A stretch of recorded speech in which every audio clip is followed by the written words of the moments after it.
guys, it's Danny Elliott. Welcome back to the show. Happy Sunday. So I want to talk to you today about the social media jam. From the cereal aisle to TikTok, an abundance of choice can leave us feeling unsatisfied because social media lacks the disciplined hand of market costs, at least for right now. This article is saying that there's too many choices, and when you have too many choices, you feel too stuck to actually make a choice at all. There's a few experiments that were tried out with the jams. So they offered tasting booths, and people were able to choose between either 6 jams or 24 jams. So 40% of people chose to go toward the booth with 6 jams, and they picked a choice, right? Because when you have 6 choices, it's easier to narrow down on one choice. Kind of like broadcast news, right? You used to have 3 TV stations back when the boomers were children: ABC, CBS, NBC. So it was easy to go with a brand. You could go with Dan Rather, Tom Brokaw, Peter Jennings back in the 90s before there was cable news all over the place. They still make a choice.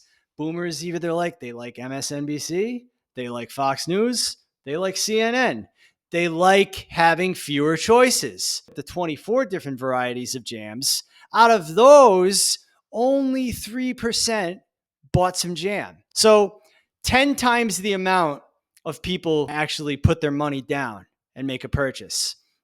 And then they have another one with college kids who had a choice between 6 topics and 30 topics. And the kids that had 6 topics were much more likely to complete the assignment, and they produced a higher quality essay than the college kids who had 30 topics to pick from. Choice can be demotivating. And then they had a chocolate experiment, either 6 options or 30 options. Those who had 6 options reported greater satisfaction with the chocolate than those with the 30 options. So these studies suggest a model of how we make decisions. A larger array of choices may initially attract interest, but too many choices can ultimately demotivate you to make a decision and decrease satisfaction.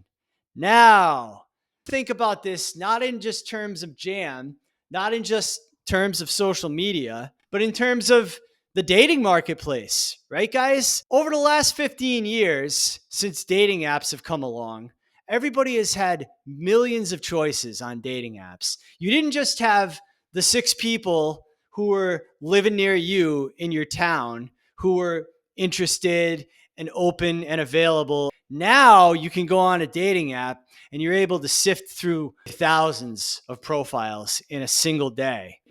Left, right, left, right. And then you can contact everyone in that list, a bunch of leads, and they're going to work all the way down to the bottom of the funnel. But then you still might not make a decision because you still think to yourself, well, did I really swipe? Let me go back. Let me check the options again.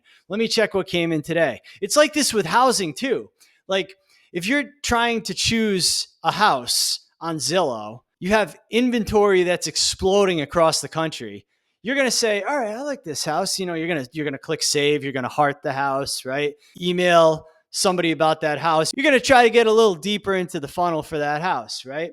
But then you get to a point, maybe there's a bunch of other people that are bidding on that house. Maybe the listing agent is saying, hey, we got a lot of offers on this house. There's a lot of people bidding on this house. We got a multiple offer situation, bro. And then you think, well, do I really like that house that much?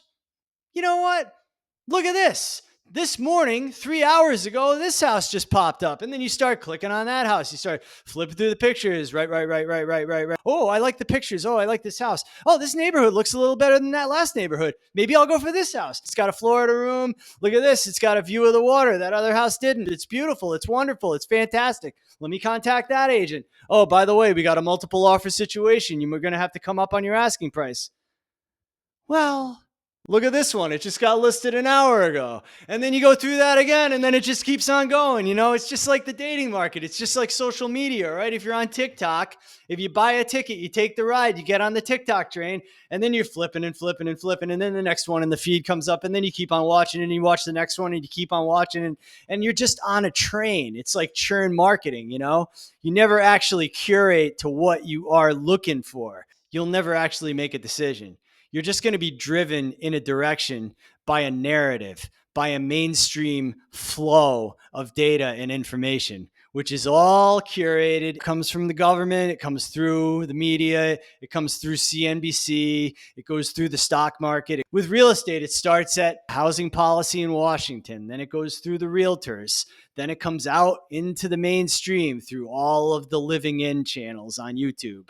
You're living in Atlanta, you're living in Dallas, you're living in New York, you're living in Panama City Beach. All of those living in channels, those are all the mainstream, And it's the same thing with real estate investing. You have Main Street real estate investing podcasts like Bigger Pockets, like some of these large creators who are doing subject to or wholesaling, or they're fix and flipping. A lot of these people are just mainstream creators who are trying to drive the narrative. They're trying to get you into their sales funnel down to the bottom so you buy their membership for $50,000. And now you're in their special community, and you can go watch their live streams and chat with all of the other members who paid $50,000 to be in that community. But you don't need to be in that sales funnel. You don't need to be in the mainstream.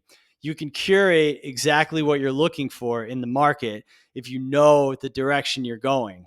And I think a lot of people are just confused about where they want to go in their life. They're confused about what they want to do in their relationships and in their careers and in their investing. And they don't know. So they just go with whatever the mainstream puts in front of them. And that's my conclusion to this article, because this article really doesn't have a conclusion other than, his son recently wrote a piece about this problem. And, his son had some points about, there's an abundance of content and traditional media is dying and we don't have gatekeepers. And the rise of the internet has lowered the barriers for entry. Yeah, that's why I'm here. I had a low barrier for entry. I have a 2019 microphone. I have a laptop here. It's an HP with a webcam on it. I don't have a lot of investment in this channel, but I'm glad you made it here today. But we all have a low barrier for entry, but it's the content we offer. It's the value we provide. And there's not a lot of value in a lot of this TikTok stuff that's, just drifting through your feed. But, a lot of it fits with the mainstream narrative and it ends up to the top. The most mainstream creators are the ones with the most views and the ones with the most subscribers. Just look at any mainstream media account on YouTube, right? CNN, NBC, CBS, they all have like millions of subscribers, where a channel like mine has not even 100, right? But I'm trying to offer you real takes on what's actually happening in the market as far as real estate, business, what's really going on in our daily lives and what's happening out here. So, I think channels like ours are going to do well, but it's going to take a lot longer because it's harder for us to get to the top than the mainstream creators who just simply say the same thing everybody else says and put their own spin on it. They have a fancy studio in Austin or in California that they built for themselves. They're putting in like a large investment, but they're fitting the narrative. They're very mainstream. They're very much same as everyone else. They're very soft. They try not to offend anyone. But if you're not trying to do anything different than everybody else, you're not going to be successful in life. So I would keep that in mind, and I would be careful of who I follow, because if you're following the mainstream, you're going to end up just like the rest of the mainstream. And, there's one stream and it goes directly to a landfill. So just keep that in mind. I appreciate you watching me today. Thank you for being here with me. And please like and subscribe, and I'll see you in the next episode. Thanks for watching. I'm Danny Elliott.